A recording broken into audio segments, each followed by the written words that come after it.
Good morning, Colorado. You are listening to the Daily Sun Up. It's a conversation with the Colorado Sun.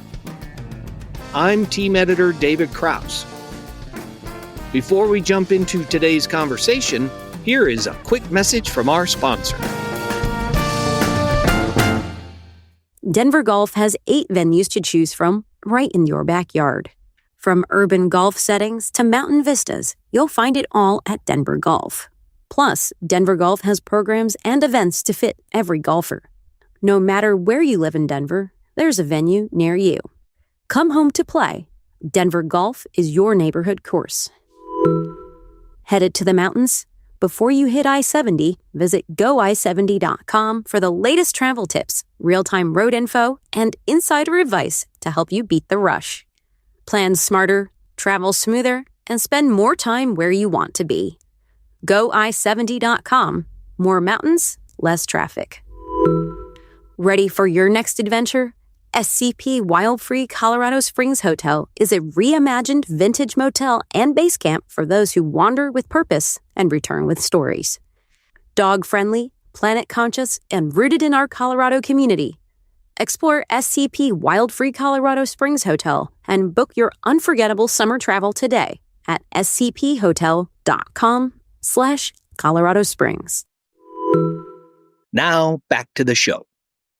Good Monday, everyone, and thanks for starting your week with us. This is David Krause, and today I am with Sun Outdoors reporter Jason Blevins. We are going to look at a couple of updates on stories he's been following for the past few months and even the past few years. Hello, Jason Blevins. Hello, David Krause. JB, let's jump into a change of heart in Boulder County. Commissioners had looked at floating a pilot program to limit some days that mountain bikers could ride on trails around Lyons.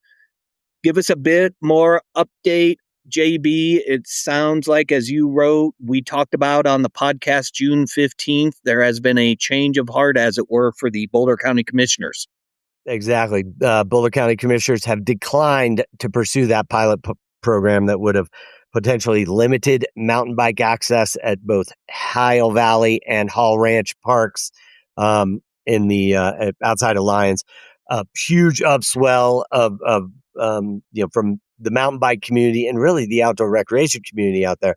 They did this survey that got 7,500 responses, and vast majority, 70% of those respondents were opposed to the plan, and that obviously weighed on the commissioners, and they declined to install any kind of limitation on mountain bikers. They might actually start working at some directional type of flow. Pretty interesting response. Real, kind of an example of mountain biking and really a lot of outdoor recreation interests coming together to find a solution that's not necessarily limits one group, but maybe works in a different way. And it's interesting to see that Boulder Mountain Bike Alliance now, in response to this commissioner push, they are now throwing their weight behind an effort to maybe expand the board of commissioners in Boulder County, which is kind of interesting. Yet another political flex for mountain bikers trying to tap that momentum that came from a proposal to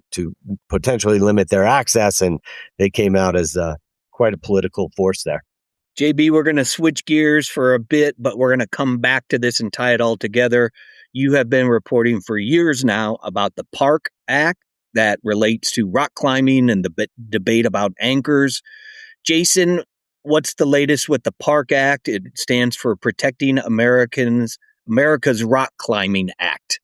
Yeah, that piece of legislation, which was approved as part of the Explore Act, Expanding Public Lands Outdoor Recreation Experiences Act. Thank goodness we have that acronym. And the idea came from early 2020s, 2022, 2023.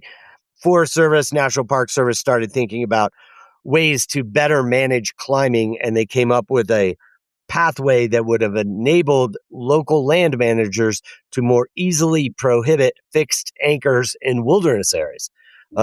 Climbers, kind of like in Boulder, really came together. Some 9,000 responses to a survey there, really galvanized the climbing community, and they upset that proposal by the Forest Service and the Park Service, which died in 2024 and was passed with the Protecting America's Rock Climbing Act, the Park Act, which specifically allows fixed anchors in wilderness areas. So this is, kind of yet another example that was a highly controversial plan. Climbers called it a war on wilderness climbing.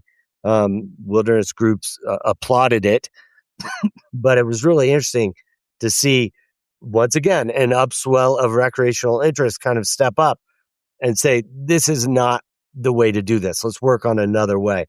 So the Park Act required Forest Service and the BLM and even the Fish and Wildlife Service to come up with a national streamlined climbing policy, the one that would work across all land management agencies, including the National Park Service. And the idea is that, there will be some, obviously, scrutiny at a local level, but local land managers will be allowed to approve, not prohibit, fixed anchors in wilderness areas.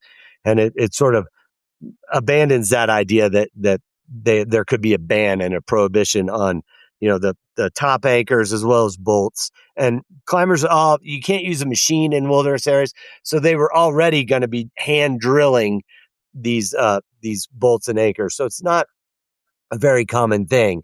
But there are a number of routes, a large number of climbing routes in wilderness areas that have these fixed anchors and bolts. So it's a safety issue and as well as an access issue. And climbers were like, don't pick on us. We are big advocates of wilderness and public lands. And if you alienate us, you're going to make us angry. And who knows where our support might land. Jason, climbers are rejoicing, but there are many who are against this, including the team at Wilderness Watch.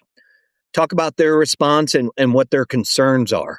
Yeah, so when this first proposal came out, wilderness advocates like Wilderness Watch, they were big fans of this. They saw anchors as human-made installations, which are specifically prohibited in the Wilderness Act. So they said, the Wilderness Watch group said, this is, quote, the proverbial crack in the Wilderness Act's armor. And, the idea was that once you allow in these, anchors, you will soon see motorized tools, and you'll see bikes, and you'll see airplanes, landing in wilderness lakes, and trail races, and commercial filming, and all the things that are pretty much banned in wilderness areas. So, the idea was that this was, a slippery slope that would lead to even more degradation of the wilderness.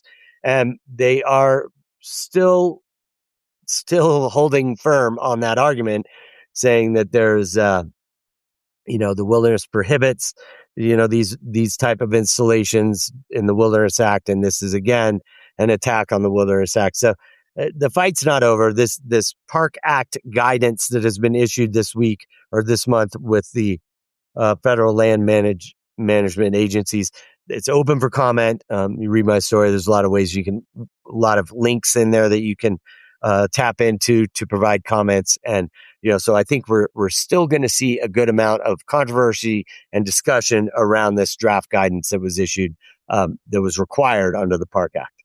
All right, JB, time to bring it together. We talked about mountain biking in Boulder County, and we're talking about rock climbing and anchors.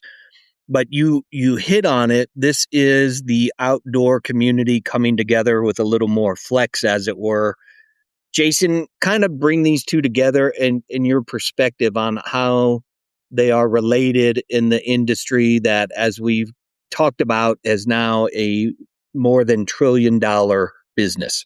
Yeah, so I'm sitting there, I'm writing about the Boulder County Commissioner's decision, and I flip the page over, and I'm writing about rock climbers, and I feel these, similar threads coming together. I'm like, wow, record participation in this response to this rock climbing proposal from the federal land agencies. Wow, record response from Boulder County trail users for this Boulder County thing. But how do we tie these together? Why are they similar? And we've seen this for the past decade. We've seen the unanimous passage of this Explore Act, specific legislation defending rock climbing, and, a past year, 10 years, every year we get this Bureau of Economic Analysis review and weighing of the outdoor recreation industry, now measured at $1.3 trillion. One of the more vibrant industries in the country, as well as, unanimous passage of the Explore Act, one of the most sweeping collection of outdoor recreation bills in Congress ever.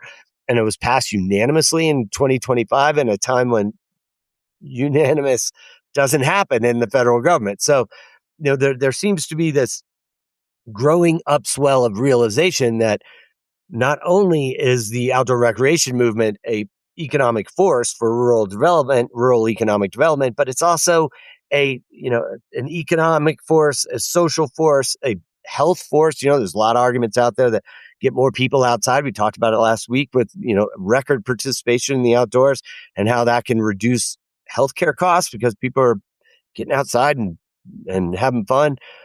So there's this growing traction in the industry and the outdoor recreation economy that's sort of tearing down silos. It's not necessarily just climbers and just mountain bikers. Important to note that in that 7,500 responses in Boulder County, a vast majority of those folks were not just mountain bikers. They were people that were hikers who were saying, do we really need to limit mountain bikes? Is that truly the problem? So there's this tearing down of walls. And we've talked about this in the past. It's 20 years ago in the outdoor recreation economy, we defined ourselves singularly. I am a hiker. I am a motorbiker. I am a snowboarder. I am a skier. I'm a hunter. All the different things that we didn't really tie it together. But now our garages are filled with all that stuff. We do it all. And I think the tearing down of those silos, the blending of the industry, because we all do pretty much a little bit of everything, has really brought us together. And the unified voice that this industry is finding is really kind of giving itself this political heft, and I think that's what we're seeing across the past 10 years. You're starting to see these outdoor recreation groups kind of flexing a little muscle and suddenly realizing, wow, that's quite a voice we had. Look, we just changed the direction of policy here at a federal level, at a local level, and I think that's sort of, there's a growing awareness out there in the industry that they can speak in with a unified voice. Jason, is it a stretch to say that we could be maybe in a similar spot in the rec industry as far as legislation to what was going on in the 1960s and the conservation era that really kind of birthed the environmental movement? Yeah, that's what I kind of brought that up in the newsletter last week.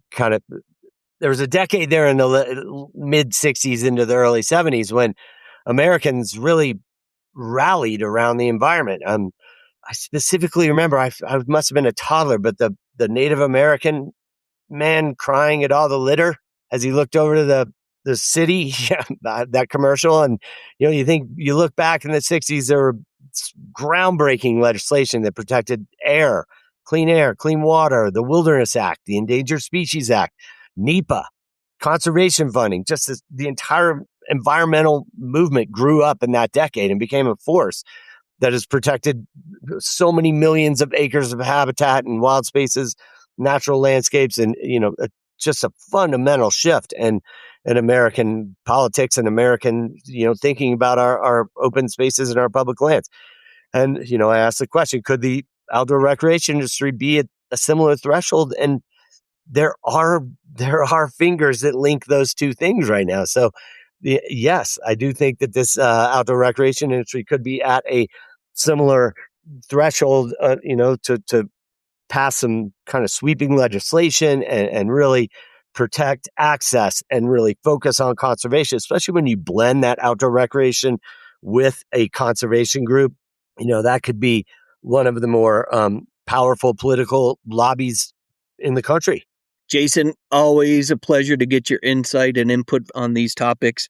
Listeners, if you haven't already, you can check out Jason's stories on the Park Act as well as the change in Boulder and a whole host of outdoor stories on our homepage and on our free Colorado Sun app. JB, make it a great week, buddy. Count on it, DK. Thanks for listening. And finally, here are a few stories that you should know about today. farmers in Colorado's North Fork Valley are still reeling from a hard freeze in April. The cold snap killed nearly all the budding fruit and has devastated summer operations. In this week's Colorado Sunday feature, we look at how the resilient farmers are pivoting with no fruit this year. There is probably never going to be good news when it comes to an intestinal parasite capable of causing weeks of explosive diarrhea. But despite recent, often dramatic, national reports about the spread of the parasite known as Cyclospora, Colorado is not seeing an unusual number of cases. We've only had about 100 so far. Republic Services has a new robot recycling operation at its Denver sorting plant that uses machine learning to rapidly sort through piles looking for what's good and what's not.